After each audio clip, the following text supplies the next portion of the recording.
Hey, what's up everyone, and welcome to my review for the Wolverine. The three fingers, do it like this. That's the symbol for the Wolverine.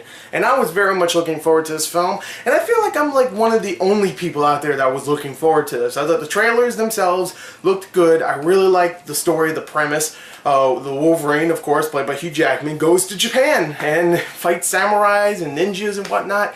That's a great concept, and from what I've heard, it's probably one of the best comic runs of the Wolverine ever, or just Wolverine ever.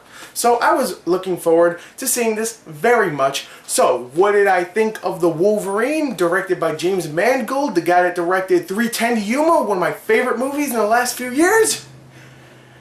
Let's talk about the story. Alright, so the story for the Wolverine is actually a sequel to X-Men 3, way more than it is for X-Men Origins Wolverine. And of course it follows Wolverine, Logan, played by Hugh Jackman, for what, the sixth time? I don't know. But I think sixth time, if you count X-Men First Class. But maybe seventh. I don't know. Maybe. I lost count. There's so many X-Men movies. So the story here follows Wolverine, who is a broken man, because of course what happened in X-Men 3 with Jean Grey, and he doesn't really have many other people he cares about. He's a broken dude, and he's just a homeless guy now. He just roams around, sleeps outside. He just wants to die, but he can't because of the regenerative factor and of course his adamantium skeleton. So he really wants to die though. He's a broken dude. So of course someone comes up named Yokio, an Asian woman of course, and she says, "Hey, Wolverine, there's someone from your past that would like to say goodbye before he dies," because of course this was a long time ago. He's freaking immortal, and this guy's about to die, so he wants to say goodbye because you saved him a long time ago.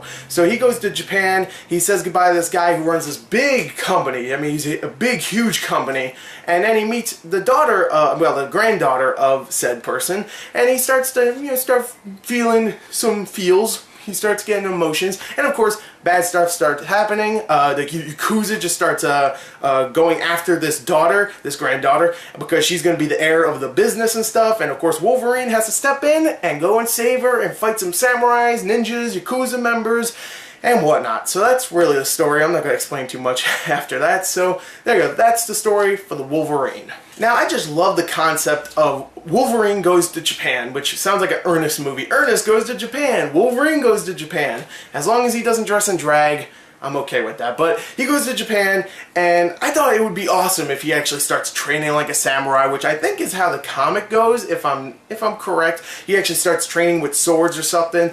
That would have been awesome, but really that's not what the story is about. It's pretty much a Wolverine movie in Japan. You get some nice locales, some beautiful scenery, cinematography is great, and you get some really likable characters. All the side characters are really likable, especially Yokio, who is a badass in this film. I can't remember the actress's name. I can't remember any actor or actress's names here besides Hugh Jackman, but she's a badass. I love her. I want to see her in more films, and everybody is really good in this film and really likable, but I wish it was doing what I thought. I thought Wolverine was going to turn into a samurai. There's only like one or two parts where he actually holds a sword and uses it, which kind of sucks. Now, when you watch a Wolverine movie, you want to see him use his claws, but I did want to see him use a samurai sword at least a few times, and there is some really cool scenes where he does fight a dude with a sword, but he uses his claws. I don't know, that was just something I wanted to see more. But the story here is actually very well done. The script itself, for the most part, is decent, nothing amazing. There's some good dialogue, and they actually put a lot of emotional parts in here, and you really do feel for Logan, Wolverine. It's been so many movies, and he's the same character he's always been, and I love that. You see the progression from even X-Men Origins Wolverine, which is not a very good film, but Hugh Jackman is great in that, and you can see the progression from that to X-Men 1, to X-Men 2, to X-Men 3, to this, and yeah, I just love that progression, and I love the character, and I love the concept of the story. I wish I would have saw some more samurai stuff. Cars.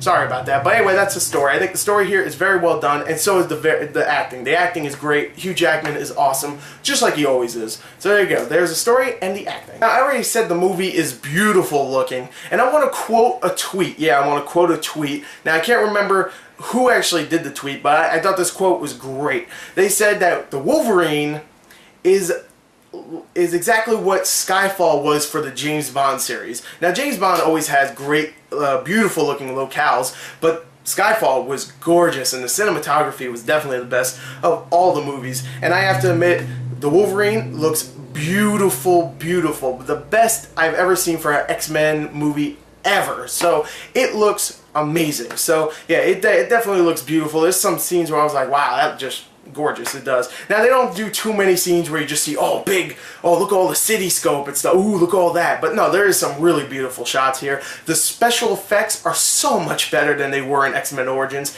That's what I was scared of. I thought maybe, alright, they're lowering the budget here, they're lowering it by about $50 million, so special effects might not look as good, but really, because the movie does a lot of sword play and stuff, it doesn't even feel like a regular superhero film for a very long time. It feels like a movie with a guy that can, extend claws out of his fists, and that's it.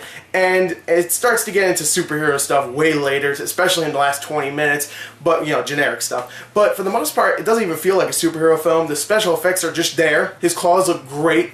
Good. Thank you. X-Men Origins Wolverine, the claws looked horrible. Here, they look way better. All the other little special effects here and there. The Silver Samurai, which we all know is going to be in the film later, looks great. So all the special effects they throw in there, they're very vague at times. They're not even that, they're not in your face, but they look good for the most part. And the action here is great as well. Now, I was scared at first that it was going into just not being a typical superhero film where it's actually slowing down, having some conversations with characters to build character, and where we're going to have too many action scenes. Now, to be honest, if I can get rid of all the generic action scenes in an action movie and actually have a lot of really good dialogue and fleshed out characters, I would definitely take that. But Wolverine, there was a part where I was like, okay, we need some action, and then they liven it up, and there's a whole 10-minute sequence where it jumps from a bunch of ninjas and, well, I'm sorry, not ninjas, Yakuza members attacking a little, I don't even know what to call it. They were just attacking Wolverine and a bunch of other people. Then it jumps onto a bullet train, and then Wolverine's fighting on the top of a bullet train, jumping around and stuff. Then it goes back to dialogue, then it goes back to action, and then dialogue, then action. And it does a good job of spreading out the action, making them long enough, and then giving us more dialogue. And the dialogue is really good. I really like that they tried to make all the characters more fleshed out, including Wolverine. And the action here is very, very well done, very well shot. I knew what was going on. And it's pretty brutal at times. Now, it's a PG-13 film. Do not expect him to be cutting up people. It's not Wolverine the game that came out a few years ago. But there's times where it actually does get very violent for a PG-13 film and very disturbing. There's one part where, I don't really want to spoil, but someone has to reach into their stomach and get something out, which you can pretty much guess who that is, but I'm not going to spoil what happens, but it's pretty disgusting. It's actually kind of hard to watch, especially the expression on that actor's face. They did a great job, because I was like, oh, And there's actually a scene where someone gets hung, and it's not just a regular hanging. Someone gets hit so hard that their neck just breaks and just float around, and it looked pretty cool. So yeah, it's very violent, probably the most violent X-Men movie I've seen. So not as violent as the video game, like I said, but it's violent for PG-13. It's really fun. The action is great. The characters are really likable. There's a love story in there that I didn't really care for because, I don't know, they kind of made it was a little generic, but for the most part, I really enjoyed this film. Actually, just almost all around, I love this film, actually. I really, really enjoyed myself here. And also, the little clip halfway through the credits, perfect lead into the next X-Men film. So there you go, there is my review for the Wolverine. I'm going to give it a 36 out of 40.